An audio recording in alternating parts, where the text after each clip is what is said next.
Hi, everybody. This is the Voice of the People.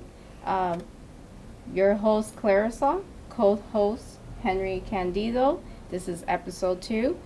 Here we are honored today to have Christian, Officer Christian, and he is one of the leading example to advocating in Stop the Violence. Officer Christian, how are you today? Good, thanks for having me. So what motivated you to have this event to happen in New Haven, including Chief Carl as well? Yeah, so I'm the Public Information Officer for the City of New Haven, and Mr. Candido here has invited us in today to speak, and we're thrilled to be here. The Chief unfortunately couldn't make it, but he asked that I step in, so just happy to be here. Awesome. So, Henry, do you have any questions? Yeah, can you tell us from this time this year to the time last year, how much crime has dropped in the city of New Haven, and why the chief felt by doing this motorcade would help it drop it even lower? Sure. So year-to-year comparisons are always dangerous because you have variations that we can't account for, right? So I think it's more instructive to take a longer view on statistics in general, but in this case we're talking about violence. So I brought some stats for you. Yeah. So at this point, so currently in New Haven, and these are again just specific to New Haven stats. So we are at 8 homicides, 20 non-fatal shootings. So compared to last year, homicides are about the same at 8. Last year there were, at this time, 49 non-fatal shootings. So significant decrease in year to year, so from 2024 to 2025. However, if you go back even further, so to go back for the last 5 years, total numbers in homicides in 2024 in New Haven were 15, and we had a total of 89 non-fatal shootings. 2023, we had 23 homicides, 76 non-fatal shootings. 2022, 17 and 109 non-fatal shootings. Going back to 2021, 26 homicides, 110. And then in 2020, 20 homicides, 121 non-fatal shootings. And any non-fatal shooting, just because it's non-fatal doesn't mean that there's not serious injuries. And with the non-fatal shootings, sometimes, an inch or two of that bullet can be the difference between a non-fatal shooting and a homicide. But what you're seeing is a longer-term trend in particularly those two categories, but crime overall in New Haven going down. So, again, if you want to do just this year to last year, we're at less than half of non-fatal shootings. Same number of homicides, but that's almost 30 non-fatal shootings fewer at this time today compared to last year. So you feel that doing a motorcade, because this is the first time that New Haven has a motorcade to stop the violence, and the chief felt that this would be something that would call a lot of people's attention and might even help bring down the number. Is he explained to us that the number isn't going to go away, but if we can lower it every year, Sure. we have accomplished something. Yeah, absolutely. I think, listen, any shooting is one too many, right? It's a level of violence that's unacceptable, and that's something that we want to stop. But I think your motorcade is an extension of the community coming together, right? So as police officers, there's far too few of us, if the community wasn't going to help, let's say, Right. we're not an occupying army, right? That's not our function. We need the community to help. It's a partnership, right? So people like yourself, your organization, members of the community coming together to help us, it becomes a symbiotic relationship because we need the community too. So our organization is planning to have a program to work with the youth.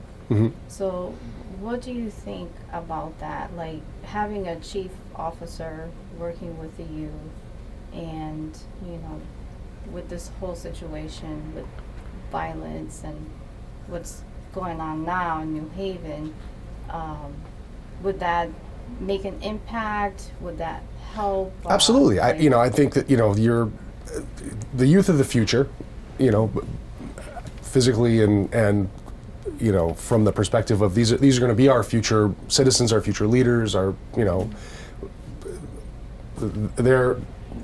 going to grow up and become what we hope they can be to the fullest of their potential, right? So whatever we can do to support that is great, particularly so if we have community leading on one side, we have our police athletic league that has sports, it's got baking, it's got chess, so the chief has really been pushing P.R.O.U.D to accept more kids. We're at, I think the number is about 600 kids a week that we interface with in terms of whether it's camp, whether it's the sports, jiu-jitsu, flag football, boxing. Again, then we have, baking, chess.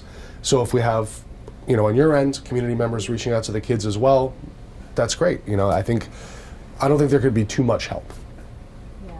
Right. Well, our end of it will be a lot different than what you're doing and the chief is doing, because her plan is, what she wants to do is to have a male officer and a female officer in with this group, because if there's girls involved, a girl feel more comfortable talking to a female officer. But they're going to have their own president, vice president, and secretary, and they're going to go out in the street and talk to their peers and find 4 things that they think is wrong that they would like to see corrected. Then they would bring it to us and the chief, and we would discuss it. The thing we have learned being out in the street talking to these kids is that we as adults don't talk to them, we talk at them, and we don't give them the opportunity to bring in anything that they want to do. So that's what she's doing. She's bringing in the opportunity for them to say, this is what we think is wrong, this is what we would like to get fixed. Yeah, I think that's great. However we can help, we'd like to do it. Our goal is, as an organization, obviously stopping all violence, which is probably unrealistic, but it's a goal, and we'd like to work towards it. So I think with community partnerships, with from our end, officers, using and increasing technology, I think we've seen a lot of solves of cases that in the past might have taken much longer. But however we get to the point of, people not only being safe but feeling safe in their community, then I think that's a win.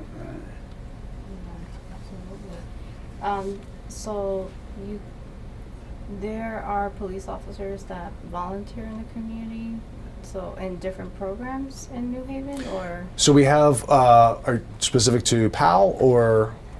What is P.R.O.U.D? That's interesting. P.R.O.U.D is the Police Athletic League. So Police Athletic. it's a group of officers who, most of them are the school resource officers, but other officers, if you have, so take it like a jiu-jitsu class, right? So we have, there's a Yale officer who's very skilled. We have a couple of our officers who are well versed in jiu-jitsu. They teach the kids.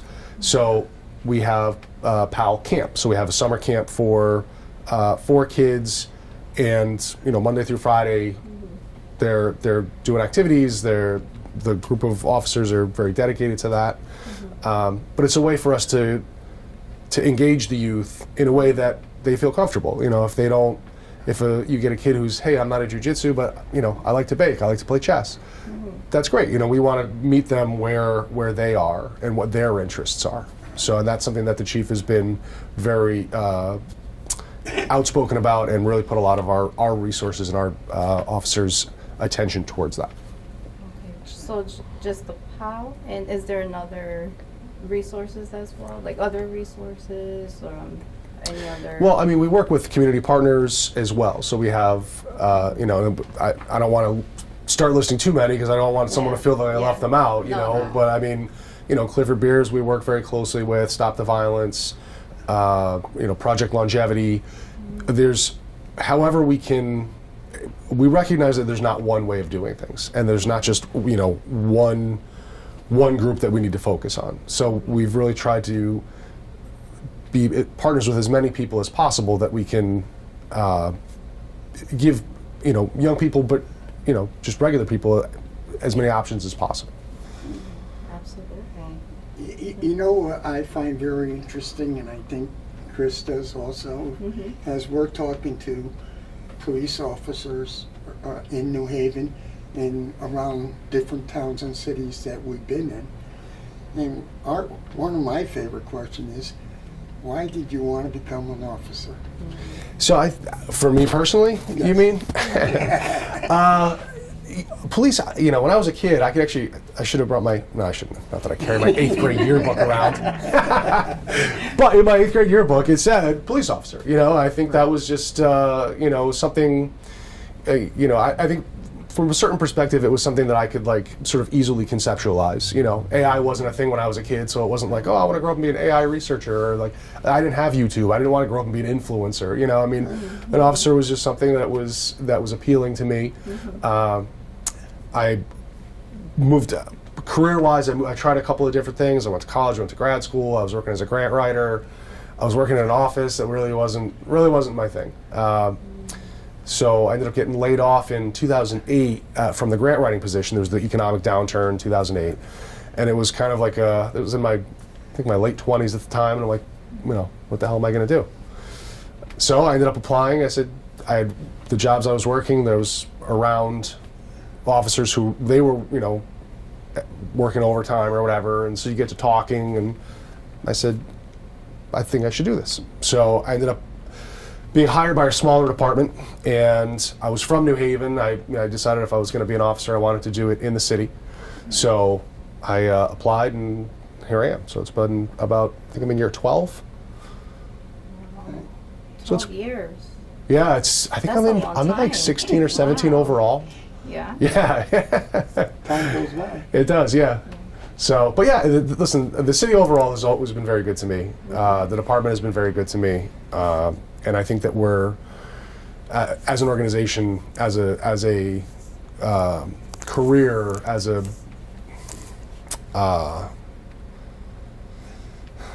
agency, moving forward. When I first got to the New Haven in 2014, we were still handwriting reports on like carbon copies, and I was like, "This is outrageous. This is 2014. What are we doing here?" And that in that 12 years, now we've got the cameras, license plate readers, star chase. Our forensic abilities now are unbelievable. We have gunshots.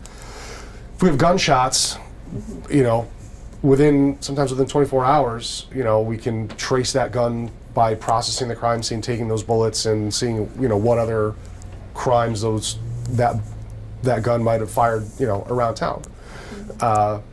You get a burglary where someone cuts themselves. We can swab the blood that's left behind, and potentially in a day have a hit. So, and it's a lot of those things that have helped clear some very serious cases very quickly. But again, we couldn't do it without the community. We couldn't do it without someone coming forward and helping or pointing us in the right direction. So we can have all the technology in the world, but if you don't have the help and support of the community, then you're really not going to get very far. So that's why organizations like yours, things like this are great for us, because we also want to show the community what we're doing and how we're doing, because we want to build that trust as well. Well, I think on your scorecards says the whole thing, public servant. Or I think that says a big thing, because on our card that you saw, it says, we the people for all the people. And when we talked to the chief, and we told the chief what we wanted to do, he didn't even hesitate. He said, a motorcade? We never had a motorcade. Let's do this motorcade. So he's a very inspiring person to talk to, and he does what he says, and he says what he does. And I think it goes from him all the way down to his whole police department. We couldn't do this without all of you. And him and I and Claire agreed to one thing. We keep on saying that in most towns, they took the C out of the community. And he said by doing this, Motorcade, we're going to put the seed back into community in the city of New Haven. Yeah, he's big on community partnership, you know, and I think that's important. You know, I don't think you can have a police department run the right way without having community support and community engagement. Right. Right. Absolutely. You got me thinking about this whole forensic files. It's very interesting. Well, we're hiring. You know, if you'd like to come, I will get you the application. You could just come do it for real. You know, you don't have to. You could all the interest you want. You just come do it for real. Oh, What do you want to know? Well, you know, the whole scenery when it comes to cold cases Mm-hmm. and stuff like that. Like, how do they go back and find out who's the person that the person who actually did the crime? Yep. You know, like from all the way back then Yeah. till now, it's very interesting how they could figure that out. Yeah, you know, I look back on some of the detectives from like 60s, 70s, 80s, or before that, before there was DNA, and Yeah. it's unbelievable. I mean, the technology that we have access to now is light years ahead of, you know, lifting a fingerprint, you know, from trying to, and those are still important, don't get me wrong, but Yeah. you know, DNA is, you know, it's an incredibly useful tool. But there's not just one thing. So you could have all the technology, all these great things, but they're just pieces. And you know, I was a detective for several years. Like, you know, you need all those pieces to help put together, you know, not only an arrest, but you want to get to a conviction, and we want to convict the people who actually did it. You know, it does no good to anybody. It's a disservice to you know, an innocent victim who's wrongly convicted. That's a disservice to the department and the community as well, because Yeah. we don't want to put the wrong people in jail, which unfortunately has been done. Yeah, So there's a lot of cases. Yes. You know, one thing that's kind of important too also is that since you're here today and the chief is not here today, is to explain to the people who are going to see this why you think they should come out and support this on the 16th. Well, I mean, it's an expression of community support, right? You know, and I think it's an important thing for people to see that, you know, we don't have to accept the way things are, right? We don't have to accept continued violence. We don't have to accept that you're just going to go to bed hearing gunshots, you know. And I think it's important that, you know, if people can realize that, you know, they things can change, you know. And I think that would be an important thing. Right. The chief is putting in a, what do we call it? The float? A float. All right, he called us. Okay, he didn't tell me about the float, so go ahead, explain this to me. Did he tell you? No, he didn't. I didn't hear about the float. Chief, you didn't tell me about the float. He got us. You were getting in trouble. Yeah. He got us a float, Okay. and our plan is to put a bunch of kids on the float. Okay. Okay, and it's amazing when people see that. All right, how they stop. We did one in Hamden 6 years ago, and we didn't have a float. We had a truck, and people stopped their cars, came out of stores, and the kids are yelling at them, stop the violence and waving. The kids is what made that motorcade. We were 33 blocks long, but the kids made that motorcade. And I think what the chief was thinking, because we didn't know he was doing this. We were just thinking that it was going to be a truck with a flat head, and Yeah. that's all. But a float, it was like thinking big. Right. Like it was going to be something big that was Yeah. going to happen. Great. And he Yeah. said if we need another one, he'll get us another one. So what I'm trying to say, the cooperation, and people out there got to realize that I can't judge what you do all day unless I walk in your shoes, okay? Because I don't think there's enough respect out there between the community and the police. And we have to get that together. And if we can heal that problem, we can heal a lot of the problems that are going on the street. Yeah, that's great. We're in. Well, he told us that too. He said that any place we go, we got the support of the New Haven Police Department, and we really appreciate that. And we appreciate what your officers do every day to protect us. Yeah, well, thank you. It's listen, I'd be lying to you if I said it was an easy job.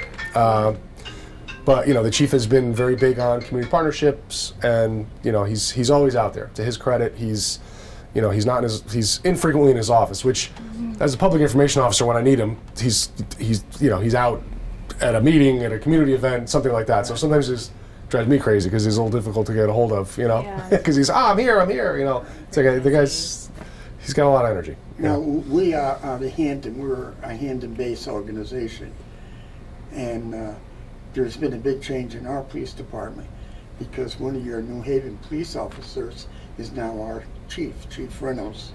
Okay. Okay, and he came from the New Haven Police Department, and he's our chief there. And he made what a difference in the way the police department is running in Hamden right now. And the chief said to me, "Is it okay if I invite him to the Motorcade?" I said, "And tell him to bring a couple of police officers." Okay. Also, so Great. it's a good relationship because Hamden and New Haven are connected with 13 outlets. There's 13 ways to get from Hamden to New Haven and New Haven to Hamden, and people don't realize that. Yeah, Hamden is. I mean, it's right there. So and a lot of those neighborhoods overlap. Right.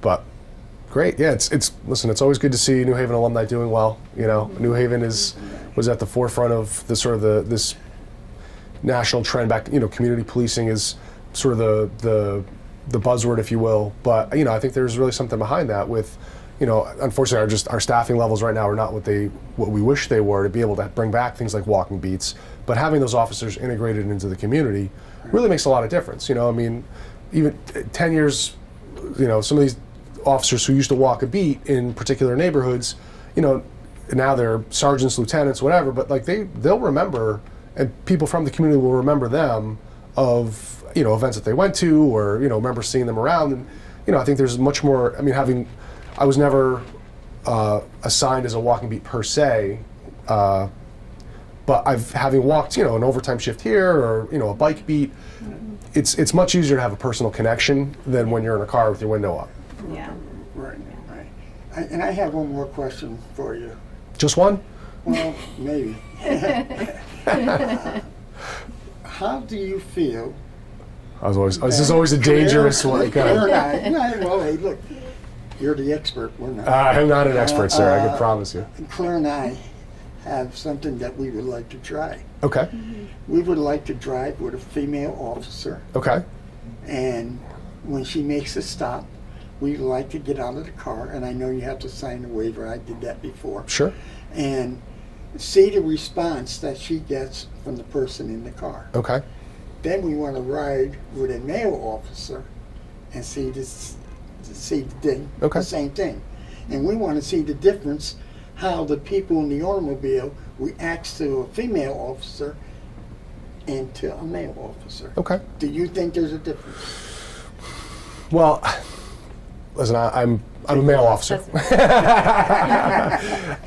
I've had, I've been partnered up with female officers, and I think that there's, I think that when you're dealing with, there's too many different kinds of calls and situations for me to give you like a defined answer. But I think in general, working with a partner, you develop a pattern of dealing with people. Sometimes if you're on just a motor vehicle stop, there's logistical things that on our end we have to worry about. We have to check people for warrants. Is the car registered? Does it have insurance? And you develop a flow with your partner of, hey, I'm going to stay with this person. If you could just run them for warrants, blah blah blah, whatever. Is there something we need to enforce? Do we need to take enforcement action? I was never a big ticket guy, I'll be the first to tell you. Like, I didn't really write a whole lot of tickets. But we stopped a lot of cars. So I think it depends. Sometimes if you stop, let's say you stop a woman, she might react differently to a man versus a woman, versus if you stop a man and a woman comes up. Sometimes you get into like an age disparity. As an older gentleman, maybe you get a kid who's 22 stopping you, and you have who's this kid to tell me what to do, or experience plays a lot into it. You might get someone who's just they're new, a new officer, and they're presented with something and they kind of get stuck, because they just don't have the experience to really work their way through whatever situation they're being presented. But maybe women are perceived as being more sensitive. I don't know, maybe you can tell me that. You could say that. But and I think attitude plays a lot. If you, depending on how you approach someone, I think that there's a lot of give and take there. With some people, they start out that they're stressed because they've just been stopped by the police, and so there's too many variables for me to give you like a hard and fast answer, right? I think is a long-winded way of saying that. But I would say if you want to come do a ride-along, then you can tell me your experience and see. Well, I was a super in Cheshire for 5 years. Okay. So I had a little experience, but nothing like you would have in New Haven. But I think what you said is true. It all depends on attitude. My approach, if I stop her and she comes out with a cocky attitude, what is that going to do to me? I always felt if you answered my questions and I felt what you did wasn't that bad, I'd give you a chance and say, next time you're not going to be as lucky. But if you come out with an attitude with me, I'm not going to do that to you. Yeah, and listen, having been a field training officer and training new officers, I was, you got to tell them, like, listen, you can't take things personal, right? Because once you start, you need to be the professional. If someone starts giving you attitude or yelling and screaming or whatever it is, like, okay, like, can we get to a point where you can calm them down a bit? Telling someone just to calm down usually has the opposite effect. But people are stressed. You're dealing with the police. What do they have something that they don't want you to know? Do they have guns, drugs? Do they have warrants? We do deal with some bad people. Especially with tinted windows. Yeah, a lot of people are. They're not bad people. They're either they're stressed or, maybe they have an opinion of the police that, we need to change, or, I always viewed an opportunity of dealing with someone as a way to change their perception of the police. Right. Well, you know what I would like to have you do now? I would like to have you tell the audience out there how important it is that we come out on the 16th and support this motorcade for the city of New Haven. Yeah, absolutely. I think it would be hugely important. I think it's great. I think it's a great show of support. And again, I think it shows that we're not the police are not there to impose our will on the community. This is a relationship, and this is something that I think it would be good to see, to show people, again, your organization specific to violence. Hey, violence is going down in New Haven, and it has been for the last few years, right. But can we find a way to make it lower? Right. And if they see us coming through your streets or the route that we're going to be taking,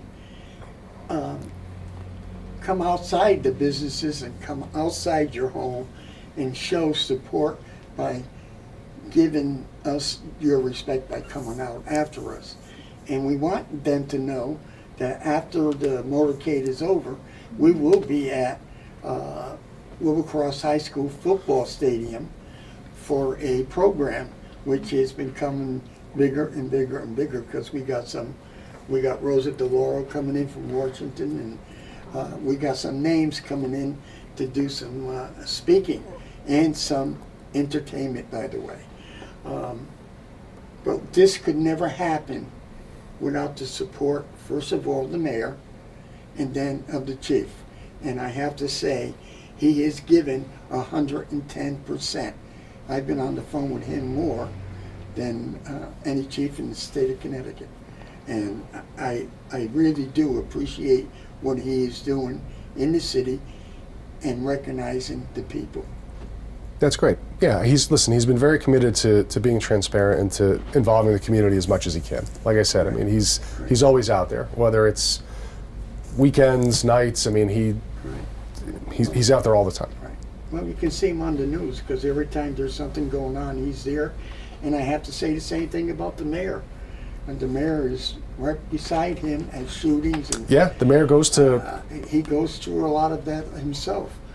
But I think more motorcades and more people getting involved in organizations, give an hour, give 2 hours. If we can change one kid's life a day, that one kid is going to change somebody else's life, and that's going to go down the line. Yeah, you never know whose life you're going to impact. That's right. Well, I want to thank you for your time. Well, thank you for having us. I much appreciate it. We're looking forward to the motorcade. Okay. We hope to see you there at 16. I'll be there. Okay. Yeah, I have to help set up. You good? On stage. Oh, I can't wait. Can I have one? Well, I was going to bring a megaphone, and I was going to start yelling on the truck, hey, stop. Sure. Okay. Yeah, that's fine. Okay. Yeah. I'll have the speaker set up for you, so we'll have Yeah, the some. chief said that. He's Yep. going to have the police. Yeah, we got a big speaker. We got a microphone. Yeah, right. We might have a church group coming in. Okay. Okay, to do a special song Nice. for the victims that lost their loved ones. Yeah, I think is Survivors of Homicide. Is that Yes, the group? Yeah. I think they're going to be there, right? Huh? I think they're going to be there, right? Yeah, there's going to be two groups, right? She's with us now, but she also belongs to one of the groups. Okay. So there are going to be 2 groups plus us there. This is the studio audience you're referring to, by the way, for Yeah, those right. watching. Yes. You did a good job in trying to convince her. I tried. Next time. Okay, we want to thank you again. Absolutely. Thank you for having me. Thank you. We're there for you. Great. Much appreciated.